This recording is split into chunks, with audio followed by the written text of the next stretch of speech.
ನಮಸ್ಕಾರ ಅಂದಿನಂತೆ ಡಿಜಿಟಲ್ ಕುಟುಂಬಕ್ಕೆ ಸ್ವಾಗತ. ನೀವು ನೋಡ್ತಾ ಇದ್ರಿ ಈ ಸೋಷಿಯಲ್ ಮೀಡಿಯಾಗಳಲ್ಲಿ ಏನ್ ನಡೀತಾ ಇದೆ ಅಂತ. ಬರೀ ಟಾಕ್ಸಿಕ್ ಸುದ್ದಿನೇ ನಡೀತಾ ಇತ್ತು.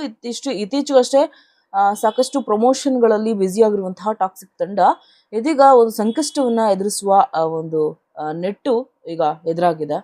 ಏನಪ್ಪಾ ಅಂತೀರಾ, ಮೊನ್ನೆ ಅಷ್ಟೇ ಶನಿವಾರ ಏನು ಹೈದರಾಬಾದ್ನಲ್ಲಿ ನಡೆದ ಟಾಕ್ಸಿಕ್ ಇವೆಂಟ್ ನಲ್ಲಿ ಒಂದು ಅವಘಡ ಆಯಿತು. ಅದ್ರ ಮೇಲೆ ಇದೀಗ ಹೈದರಾಬಾದ್ ಪೊಲೀಸ್ ಅವರೇ FIR ದಾಖಲಿಸಿದ್ದಾರೆ ಅನ್ನೋ ವಿಚಾರ ಇದೀಗ ಹೊರಬಂದಿದೆ. ಹೌದು, ಯಶ್ ನಟಿಸಿರುವ ಟಾಕ್ಸಿಕ್ ಸಿನಿಮಾದ ಅದ್ದೂರಿ ಪ್ರೀ ರಿಲೀಸ್ ಕಾರ್ಯಕ್ರಮವು ಮೊನ್ನೆ ಅಂದ್ರೆ ಆಗಸ್ಟ್ 22 ಹೈದರಾಬಾದ್ನ ಮಲ್ಲಾರೆಡ್ಡಿ ಯೂನಿವರ್ಸಿಟಿಯಲ್ಲಿ ಬೃಹತ್ ಮೈದಾನದಲ್ಲಿ ಆಯೋಜನೆ ಮಾಡಲಾಗಿತ್ತು. ನಟ ಯಶ್, ಕಿಯಾರಾ ಅಡ್ವಾಣಿ, ರುಕ್ಮಿಣಿ ವಸಂತ್, ಹುಮಾ ಕುರೇಶಿ ಇನ್ನು ಹಲವಾರು ಸೆಲೆಬ್ರಿಟಿಗಳು ಕೂಡ ಅಲ್ಲಿ ಸೇರಿದ್ರು. ಸಚಿವ ಶಿಕ್ಷಣ ಸಂಸ್ಥೆಗಳ ಮಾಲೀಕ ಮಲ್ಲಾರೆಡ್ಡಿ ಅವರು ಕೂಡ ಸೇರಿದ್ರು. ನಿರ್ಮಾಪಕ ದಿಲ್ ರಾಜು ಅನ್ನೋ ಕೂಡ ಸೇರಿದ್ರು. ಹೀಗೆ ನಟ ಯಶ್ ವೇದಿಕೆ ಮೇಲೆ ಮಾತನಾಡುವ ಸಮಯದಲ್ಲಿಯೇ ಅವಘಡವೊಂದು ಸಂಭವಿಸಿತ್ತು. ಈ ಘಟನೆಗೆ ಸಂಬಂಧಿಸಿದಂತೆ ಪೊಲೀಸರು FIR ದಾಖಲಿಸಿದ್ದು ತನಿಖೆಗೆ ಈಗ ಚಾಲನೆ ಕೊಟ್ಟಿದ್ದಾರೆ. ನಿನ್ನೆ ರಾತ್ರಿ ನಡೆದ ಟಾಕ್ಸಿಕ್ ಪ್ರೀ ರಿಲೀಸ್ ಈವೆಂಟ್ ಅಲ್ಲಿ ಭಾರಿ ಸಮಸಂಖ್ಯೆಯ ಜನ ಸೇರಿದ್ರಿಂದ ವಿಶೇಷವಾಗಿ ವಿದ್ಯಾರ್ಥಿಗಳು ಭಾರಿ ಸಂಖ್ಯೆಯಲ್ಲಿ ಸೇರಿದ್ರು. ಈ ವೇಳೆ ಯಶ್ ಮಾತನಾಡುವಾಗ ಕೆಲ ಯುವಕರು ಸೌಂಡ್ ಬಾಕ್ಸ್ ಇಡಲು ಹಾಕಲಾಗಿದ್ದ ಕಬ್ಬಿಣದ ಪೈಪ್ಗಳಿಂದ ಸ್ಟ್ರೈಕ್ಟರ್ ಒಂದನ್ನ ಏರಿ ಕೂತಿದ್ರು.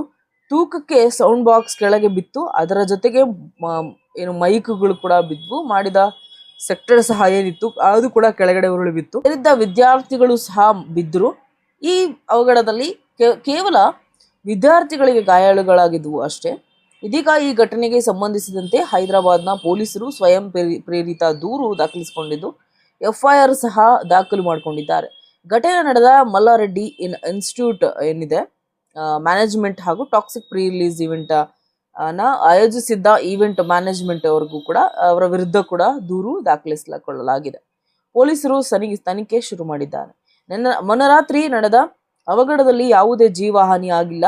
ಆದರೆ 4 ವಿದ್ಯಾರ್ಥಿಗಳಿಗೆ ಗಾಯವಾಗಿದೆ. ಸೌಂಡ್ ಬಾಕ್ಸ್ ಬಿದ್ದ ವಿಡಿಯೋ ಈಗಾಗಲೇ ಸಾಮಾಜಿಕ ಜಾಲತಾಣದಲ್ಲಿ ಸಿಕ್ಕಾಪಟ್ಟೆ ವೈರಲ್ ಆಗಿದೆ. ಘಟನೆ ನಡೆದ ಕೂಡಲೇ ಆಂಬ್ಯುಲೆನ್ಸ್ ಬಂದು ಗಾಯಾಳು ವಿದ್ಯಾರ್ಥಿಗಳನ್ನ ಕರೆದುಕೊಂಡು ಹೋಗಿವೆ. ಅದು ಸಹ ವಿಡಿಯೋಗಳನ್ನ ದಾಖಲಾಗಿದ್ದು ವಿಡಿಯೋಗಳು ವೈರಲ್ ಕೂಡ ಆಗಿವೆ. ಸದ್ಯ ಟಾಕ್ಸಿಕ್ ತಂಡಕ್ಕೆ ಇನ್ನೇನು ಸಂಕಷ್ಟ ಇದೆ ಅನ್ನೋದನ್ನ ಕಾದು ನೋಡ್ಬೇಕಿದೆ. ಮುಂದೆ ಏನು ಅಪ್ಡೇಟ್ ಅನ್ನ ನಿಮ್ಗೆ ತಿಳಿಸ್ತಾ ಹೋಗ್ತೀನಿ. ನನ್ನ ಚಾನಲ್ ಅನ್ನ ಸಬ್ಸ್ಕ್ರೈಬ್ ಆಗಿ ಫಾಲೋ ಮಾಡಿ. ಹಾಗೆ ಒಂದಷ್ಟು ಇದೇ ರೀತಿ ಕಂಟೆಂಟ್ಗಳಿಗಾಗಿ ನಿಮ್ಮ ಸಪೋರ್ಟ್ ಬೇಕಿದೆ.